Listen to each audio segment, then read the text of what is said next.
మంచిది, ప్రభుకే మహిమ కలుగును గాక. ఆమేన్. మంచిది. పోయిన వారం చెప్పిన వాక్యం ఎవరికేం గుర్తుందా? మనస్సాక్షి. రైట్. అటువంటి జ్ఞాపశక్తి ఇచ్చిన ప్రభుకే మహిమ కలుగును గాక. మంచిది. ఈ వారం కూడా ఒక లేఖన భాగాన్ని తీసుకుందాం. అపోస్తుల కార్యగ్రంథము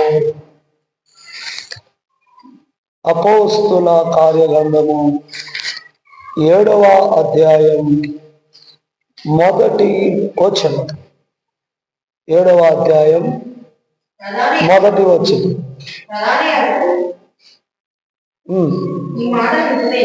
ఈ మాట నిజమేనా అని అడిగాను. అందుకు స్టెఫెను, సహోదరులారా, మన పుత్రుడైన అబ్రహాము హారానులో కాపాడుకుండగా మునుపు మెసొపొతామియాలో ఉన్నప్పుడు మహిమగల దేవుడు అతనికి ప్రత్యక్షమై, నీవు నీ దేశమును నీ స్వజనమును విడిచి బయలుదేరి నేను నీకు చూపింపబోవు దేవునకు రమ్మని అతనితో చెప్పాను. అప్పుడు అతడు కల్దీయుల దేశమును విడిచిపోయి హారానులో కాపాడుకునేను. అతను తల్లి చనిపోయిన తర్వాత అక్కడ నుండి మీరిప్పుడు కాకుండా ఈ దేశమాన్ని నిలిపించుటకై దేవుడు అతను తీసుకొని వచ్చాను. ఆయన ఇందులో అతనికి పాదం పట్టనంత భూమి. ఇంటి మీద చదువుకోండి. స్టెఫను మన పితరుడైన అబ్రహాము గురించి అక్కడున్న వారందరికీ తెలియపరుస్తున్నాడు. ఏం చేస్తున్నాడు? మన పితరుడైన విశ్వాస వీరుడైన, ఇంకా చెప్పాలి అంటే ఏ వాగ్దానం అయితే దేవుడు అబ్రహాంకి ఇచ్చాడో ఆ వాగ్దానాన్ని, లేకపోతే ఆ యొక్క మాటను, లేకపోతే ఆ పరమ కారణాలను చేర్చడానికి అనుకూలమైన మనందరినీ ఆ వాగ్దాన వీరుడుగా ప్రభు చేశాడు. హల్లెలూయా. రైట్. అసలుకి ఈ స్టెఫను దేనికి ఎన్నుకోబడ్డాడు? దేనికి ఎన్నుకోబడ్డాడు ఈ స్టెఫను? ప్రధాన పరిచర్య కోసం. దేనికి ఎన్నుకోబడ్డాడు ఈ స్టెఫను? సహాయకుడిగా. ఇంకా ఇస్తారాం గారు చెప్పండి. సువార్థికుడిగా. అంతేనా? ఒక చోట అడిగితే ఒక అబ్బాయి అంటున్నాడు, హతసాక్షి అవడానికి స్టెఫను పిలువబడ్డాడు. దేవుని కొరకు ప్రాణ త్యాగము చేయడానికి, మొట్టమొదటి హతసాక్షి వీరునిగా ఉండడానికి స్టెఫన్ని దేవుడు ఎన్నుకున్నాడు అని చెప్పాడు. అది కాదు అనేది. 12 మంది అపోస్తులు స్టెఫన్ని ఎన్నుకున్నది దేనికి? ఏ పని కొరకు ఎన్నుకున్నారు?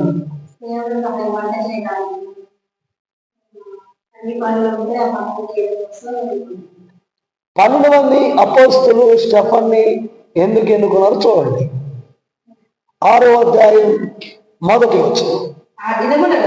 ఆ దినములలో శిష్యుల సంఖ్య విస్తరించి వచ్చినప్పుడు అనుదిన పరిచర్యలో తమలోని విధవరాండ్లను చిన్న చూపు చూచారని హెబ్రీల మీద గ్రీకు భాష మాట్లాడు యూదులు సనుగసాగిరి.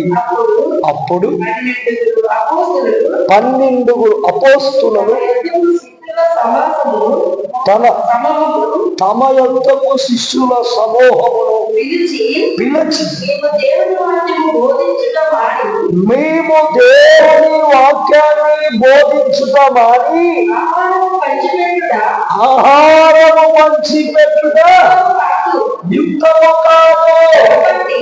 కాబట్టి సహోదరులారా, ఆత్మతోను నిండుకొని మంచి పేరు పొందిన ఏదట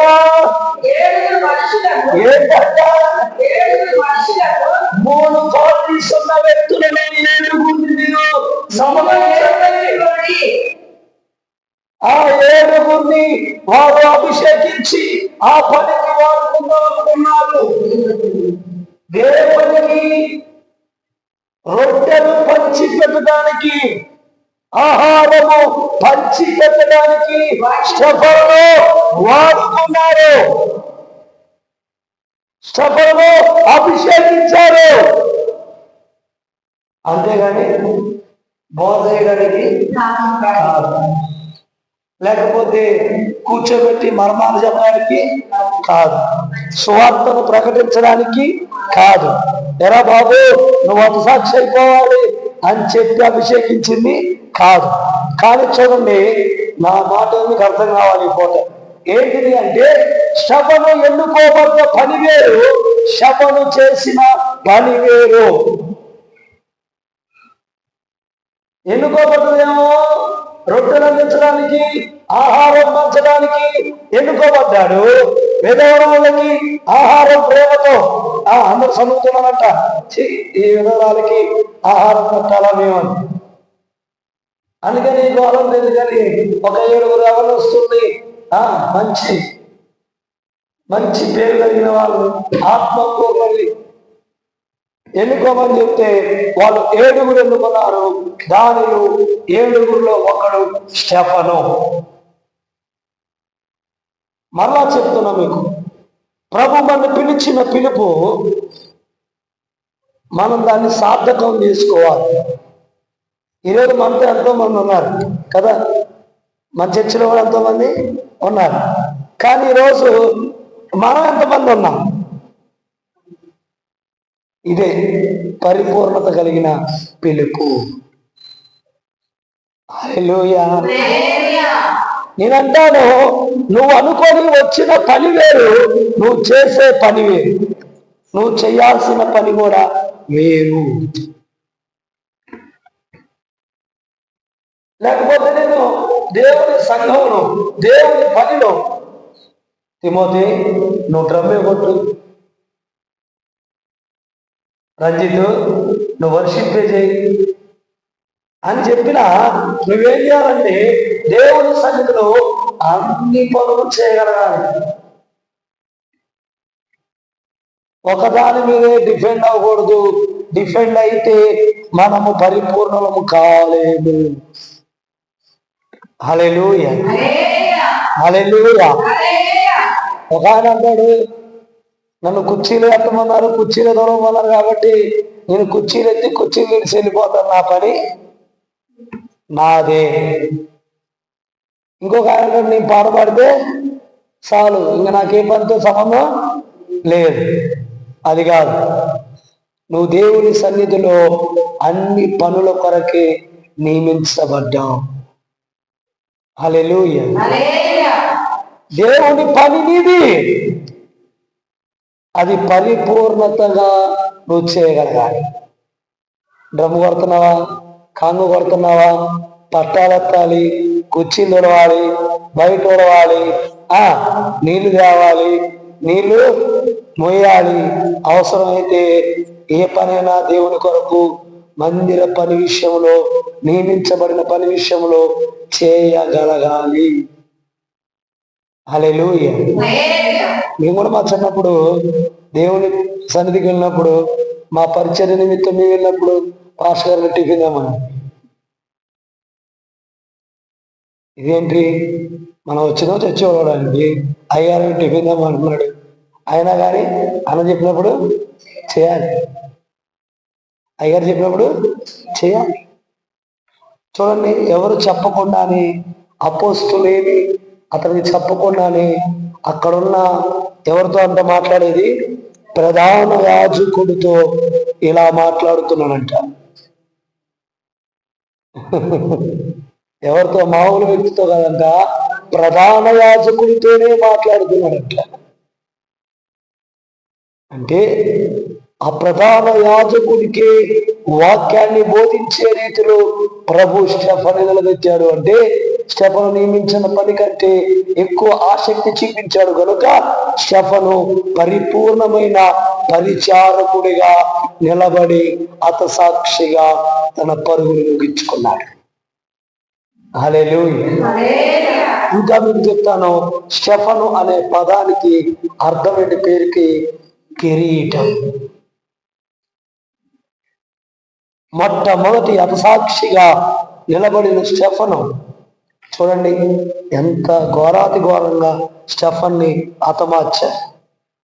స్టెఫనుకి రాళ్ళు తగులుతున్న సమయంలో, స్టెఫను బాధ భరించలేని సమయంలో ఒక రాయి వచ్చి తలకు తగిలి తల పగిలి నీళ్ళ వలె తన నెత్తురు కారిపోతున్న సమయంలో, ఇంకొక రాయి వచ్చి తన గుండెకు తగిలి గుండె ఆగిపోయే పరిస్థితిలో, ఇంకొక రాయి వచ్చి తన కిడ్నీకి తగిలి లేకపోతే ఊపిరితిత్తులు తగిలి ఊపిరి పీల్చలేని పరిస్థితిలో కూడా స్టెఫను మోకరించి చెప్తున్న మాట, తండ్రి తండ్రి వీరేమి చేస్తున్నారు, వీరెరువురు కనుక వీరిని క్షమించు. హల్లెలూయా. అంటే ఒక పనివాడిగా ఎన్నుకున్నారు కానీ ఏం చేశాడు స్టెఫను? ఒక పరిచారకుడిగా మార్చబడ్డాడు. ఆఖరిగా మొట్టమొదటి హతసాక్షిగా తన ప్రాణాన్ని పెట్టాడు. హల్లెలూయా. ఇంకా మీకు అర్థం కాదని చెప్తా. స్టెఫను అంట చనిపోయినప్పుడు ఒక దర్శనాన్ని చూస్తూ చనిపోయాడు. ఆ దర్శనము ముగింపు ఎక్కడ కలిగింది తెలుసా మీకు? ఆ దర్శనం యొక్క ముగింపు ఎక్కడ కలిగింది అంటే దమస్కు దగ్గర సౌలుకు కలిగిన దర్శనం. ఏ దర్శనం చూస్తూ చనిపోయాడో ఆయన చావుకి ఒక ముద్ర వేసి చచ్చాడు అని చెప్పిన సౌలు పౌలుగా దమస్కు దగ్గర ఆ దర్శనాన్ని సౌలుతో ముగించబడి. హల్లెలూయా.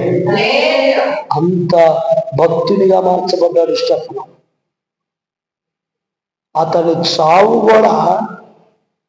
చావు కూడా అక్కడున్న వారి అందరికీ ఒక కనువిప్పుని కలిగించి. హల్లెలూయా. హల్లెలూయా. ఇంకా చెప్పాలి అంటే ఇంకొక మాట చెప్తాను, జాగ్రత్తగా వినండి. స్టెఫను దేవుని రాజ్యంలోకి హతసాక్షి అయిన తర్వాత స్టెఫను దేవుని రాజ్యంలోకి వెళ్ళబోయే ముందు అంటే వెళ్ళడానికి పరదేశంలోకి వెళ్ళబోయే ముందు అంట ఆఖరికి అక్కడున్న దేవదూతలు పెద్దలు సహితం నిలబడి స్టెఫన్కి కిరీటాన్ని తీసుకోబోతున్నారు. ఎందుకు చెప్పండి? అతను దేవుని కొరకు మొట్టమొదటి హతసాక్షి. ఈరోజు చెప్పమంటే మనం చెప్తే వాడు పొడిచినా, వాడు పెట్టినా, వాడు తిట్టినా సువార్త చేస్తాం, సువార్తకి వెళ్తాం, సువార్త చేస్తాం అంటారు. గుర్తుకే సువార్తకు రండి ఎవరు రాదు. రాలేని పరిస్థితి వచ్చినా మనకంటే రాలేని పరిస్థితి మీద వరకు అర్థమైనా?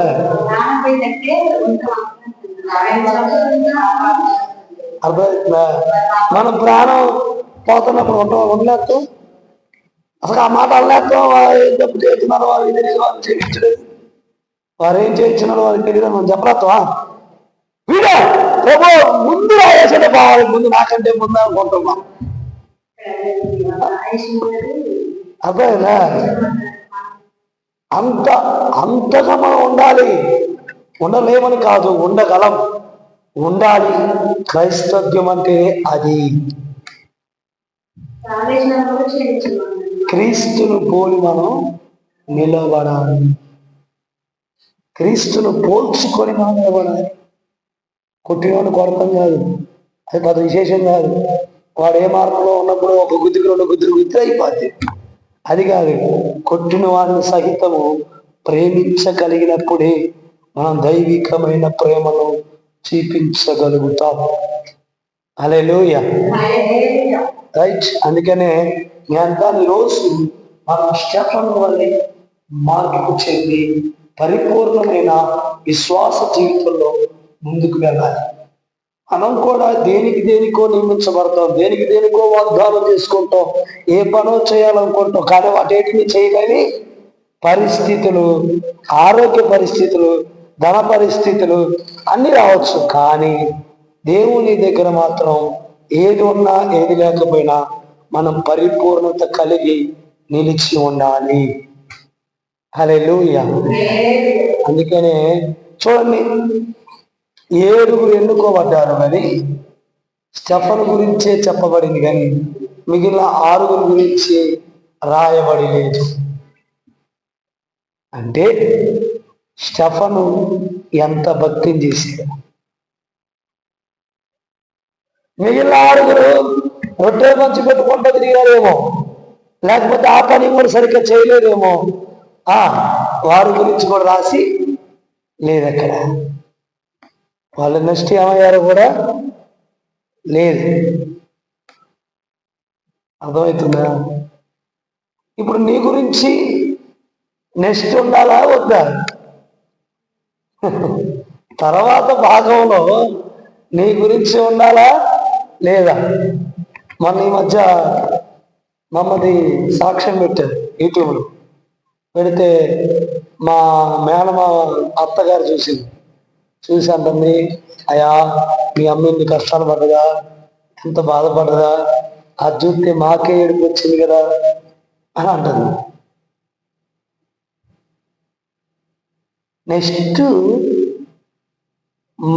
నెక్స్ట్ భాగంలో మన కథ ఏమై ఉండాలి. నువ్వు ఎంతమందిని ప్రభావితం చేశావు. స్టెఫను అనేక క్రైస్తవ సంఘాలకు ఒక మంచి హతసాక్షిగా నిలబడ్డాడు. ఈరోజు ఏరా అబ్బాయి ఎలా ఉండాలనుకుంటున్నావు అని అడిగితే చిన్నడు కూడా వేసి అంటాడు, నేను స్టెఫన్ వాళ్ళే హతసాక్షిగా ఉండాలనుకుంటున్నా అంటాడు. వాడు హతసాక్షి అవుతాడో లేదో ఆ సంగతి వాడు అనుకునే మాట. ఫస్ట్ స్టెఫన్ గురించి తెలిస్తే ఒకవేళ వాడు అనే మాట ఏంటంటే, నేను స్టెఫన్ వలే ఉంటాను, నేను స్టెఫన్ వలే జీవిస్తాను, నా యేసుని ప్రకటిస్తాను అని. మనము చెబుతాం కదా, నా ప్రాణమున్నంత వరకు మట్టిలో చేరే వరకు, నా ప్రాణమున్నంత వరకు నీ మట్టిలో చేరే వరకు ప్రకటించేరా ప్రకటించేరా ప్రకటించేరా ప్రకటించేరా నా ప్రాణమున్నంత వరకు నీ మట్టిలో చేరే వరకు, నా ప్రాణమున్నంత వరకు నీ మట్టిలో చేరే వరకు. హల్లెలూయా. మనం కూడా చెప్తే ఎన్నోసార్లు, ప్రభువా నీ కొరకు జీవించాలనుకుంటున్నాం, నీ కొరకు త్యాగమైపోవాలనుకుంటున్నాం, నా బంధువులు విడిచిపెట్టినా, నా స్నేహితులు విడిచిపెట్టినా, నా ఇంట్లో లేదన్నా, ఎలాంటి పరిస్థితులు ఎదురైనా నీ కొరకే జీవించాలనుకుంటాం. కొద్ది కష్టం, కొద్దిగా నష్టం, కొద్దిగా ఇరుకు, కొద్దిగా అవమానం, కొద్దిగా ఆర్థిక నిర్భరలు అన్ని రాగానే అన్ని మర్చిపోతాం. ఒకసారి మనం ఫస్ట్ లో దేవుడికి తీర్మానం చేసుకున్న వాగ్దానాన్ని ఇంతవరకు నెరవేర్చాం. దేవుని సన్నిధిలో నువ్వు చేసిన వాగ్దానమును నువ్వు ఎంతగా నెరవేర్పులోకి తీసుకొని రాగలుగుతున్నావు, అది నీ భక్తి. వాక్యం చెప్పేసే అని దేవుని వాక్యం గద్యంగానే లెగుతున్నావు. అయ్యా ఇవాళ నుంచి వాక్యం చదువుకుంటా, రోజుకి 5 అధ్యాయాలు చదువుతా అనుకుంటా, ఇంటికి బాగానే మంచి కొరకు పెట్టి నిద్రపోతా. ఈ సంవత్సరం ఎట్టయినా బైబిల్ పూర్తి చేయాలనుకుని బైబిల్ పట్టుకుంటావు. ఆదికాండం 1వ అధ్యాయం 1వ వచనం నుంచి 10వ వచనం వచ్చింది. సంవత్సరం అయిపోయేదానికి కూడా దాని జోలికి అది కాదు భక్తి. స్టెఫను భక్తి అలాంటిది కాదు. చెప్పిన పని కంటే, చేయాల్సిన పని కంటే ఇంకా పరిపూర్ణమైన సామర్థ్యాన్ని పెంచుకొని ఆ పనిని కంప్లీట్ చేశాడు. అది దేవుని పని చేయటం అంటే. హల్లెలూయా. ఈరోజు మన వాళ్ళందరినీ ప్రార్థనకి రండి, ప్రార్థనకి రండి, సువార్తకి రండి అని మనం బతిమాలుకోవాలి. పరిపూర్ణమైన భక్తి కలిగి ఉంటే సోనా, పరిపూర్ణమైన భక్తి కలిగి ఉంటే ఇది పిలవాల్సిన అవసరం లేదు. అంతేనా తిమోతి? పిలవాలి, లేకపోతే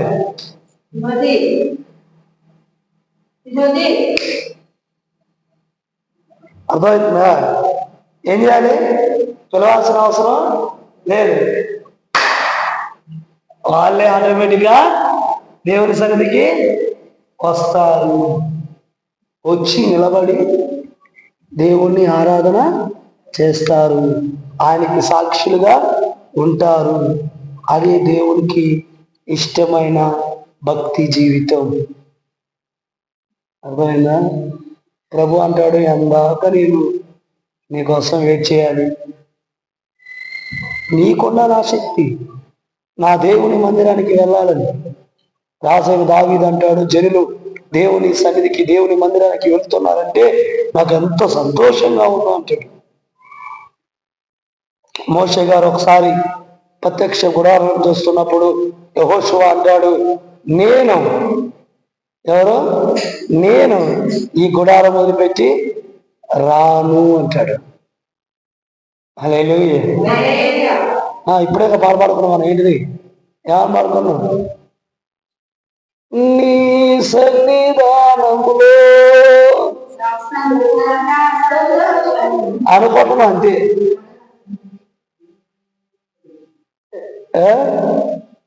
ఆరాధించలే విలువైన అవకాశం అనుకుంటున్నాం, కానీ మళ్ళీ ఆ సన్నిధిలో ఉండలేము. సంపూర్ణమైన ఆరాధన చేయలేము. Body present, mind absent. Body present, కొంతమంది బాడీ కూడా ప్రజెంట్ లో ఉన్నట్టే ఉంటుంది, అది కూడా ఆబ్సెంట్ లో ఉంటుంది. అర్థమవుతుందా? నేను అంటాను, ఎవరున్నా లేకపోయినా, ఎవరు మనతో వచ్చినా రాకపోయినా, నీవంటూ, మరలా చెప్తున్నా, స్టెఫనుతో 6 నియమించబడ్డారు, మొత్తం 7 నియమించబడ్డారు. కానీ బహిరంగంగా ప్రభుని ప్రకటించిన వాడు నాకు తెలిసి, నేను చదివిన ప్రకారం స్టెఫను ఒక్కడే. అతనే హతసాక్షి గుంపులో మొట్టమొదటిగా నిలబడ్డవాడు. తన ప్రాణాన్ని ప్రభు కొరకు త్యాగం చేసిన వాడు. ఎంత అదృష్టం తెలుసా? 12 మంది అపోస్తులు. ఎంతమంది? 12 మంది అపోస్తులు కంటే ముందు స్టెఫను తన ప్రాణాన్ని త్యాగం చేశాడు. అంటే ఎంతగానో దేవుని కృప స్టెఫను మీద ఉంది. హల్లెలూయా. ఈరోజు ఒక విశ్వాసి ఎప్పుడు విశ్వాసిగా ఉండాలనుకోకూడదు, శిష్యునిగా మార్చబడాలి, దేవుని సువార్తను ప్రకటించగలగాలి, అనేకులను దేవుని వైపుగా మళ్లించగలగాలి. అది పరిపూర్ణమైన విశ్వాసం. హల్లెలూయా. నేను అంటాను, ఈరోజు మనకి పరిపూర్ణమైన విశ్వాసం కలిగి ఉండాలి. ఎలాంటి విశ్వాసం? మనకి నియమించబడిన పని కంటే మిగిలిన పని కూడా ప్రభు పేరట మనకు రాదు. నాకు డ్రమ్ము కొడతాం రాదు, కొట్టట్లే, కింద పడ మీద పడ కొడతానా లేదా? 24 సంవత్సరాలు డ్రమ్ము తుడిచా కానీ ఏ రోజు కొట్టలే.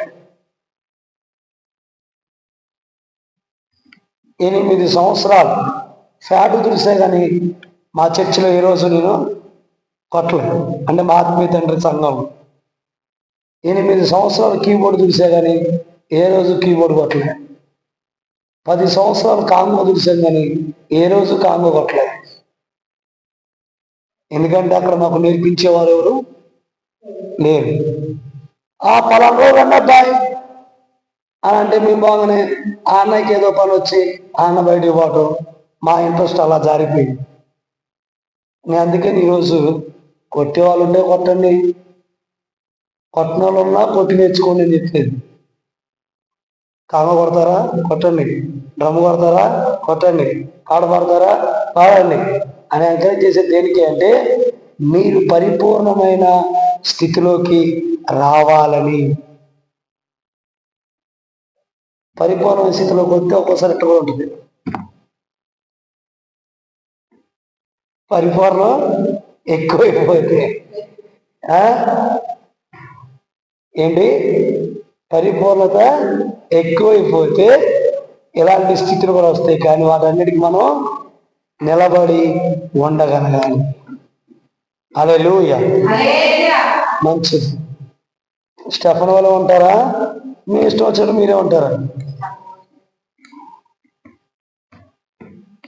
అభిషేకమా అభిషేకమా నన్ను దేవాపైకి దిగిరమ్మయా.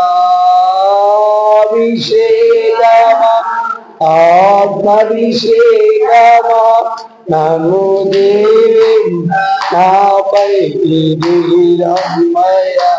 నీవు నాలో ఉన్నా నేను స్టెఫను వలె ఆత్మ జ్ఞానముతో మాట్లాడేదను. నీవు నాలో ఉన్నా నేను స్టెఫను వలె ఆత్మ జ్ఞానముతో మాట్లాడేదను.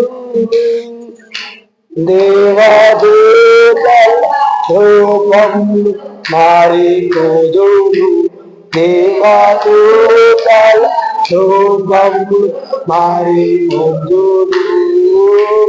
అభిషేకమా ఆత్మభిషేకమా నన్ను దేవి నాపై నీరమ్మయ్య. అభిషేకమా ఆత్మభిషేకమా నన్ను దేవి. హల్లెలూయా. స్టెఫన్ అంట దేవదూతల రూపంలో మారిపోయారంట. మరి మనం ఆన్సర్ రాసుకుంటే మారుతాం, ఫెరీ లవ్లీ రాసుకుంటే మారుతాం, కొత్త కొత్త సోపులు వాడితే మారుతాం, కొత్త స్నేహాలు ఉంటే మారుతాం. ఎప్పుడు మారాలి? దేవదూత వలే. దేవుని జ్ఞానంతో నింపబడాలి. పరిపూర్ణమైన వాక్య జ్ఞానం మనం కలిగి ఉంటే ఖచ్చితంగా దేవదూతల స్వారూప్యంలోకి మనం మార్చబడతాం. అట్టి కృప ప్రభు మనకి, మన కుటుంబాలకి, సంఘానికి అనుగ్రహించునుగాక. అందరు తల వంచుదాం, ప్రార్థన చేసుకుందాం. ప్రభువాని మహాకృపను బట్టి ఈ దినము ప్రభు అయా స్టెఫను గురించి మీరు మాతో మాట్లాడారయ్యా. అయా నిశ్చయముగా స్టెఫను వలె మీ ముందుకు సహాయం ఇచ్చేది. నియమించిన పని వేరు, అయా స్టెఫను చేసిన పని వేరు. అయా నియమించబడినది ఆహారం పంచడానికే, కానీ మీరు స్టెఫన్ని ఒక మంచి ఆయుధముగా వాడుకున్నారు. అయా మీరు స్టెఫన్ని ఒక మంచి పరిచారకునిగా, సువార్థికునిగా, ఆతసాక్షిగా వాడుకున్నారు. అయా నీ చిత్తమైతే నీ ప్రణాళిక మా మీద ఉంటే ప్రభువా, మేము కూడా హతసాక్షుల గుంపులో ఉండులాగున, నీ సువార్తను పరిపూర్ణంగా ప్రకటించులాగున నిత్యముగా మీరు మాకు సహాయం అందించండి ప్రభువా. మీరు సహాయం అందించండి. ఆటంకాలను తోలివేయండి, అభ్యంతరాలను తోలివేయండి. నిశ్చయముగా నీ కృప కలుగుటకు సహాయం దయచేయండి. యేసయ్యా నీకు వందనాలు ప్రభువా. మీరు సహాయం దయచేయండి. అగో మా కుటుంబం ప్రకటించబడాలి, అగో మా కుటుంబం ప్రకటించే కుటుంబంగా నిలిచి ఉండాలి.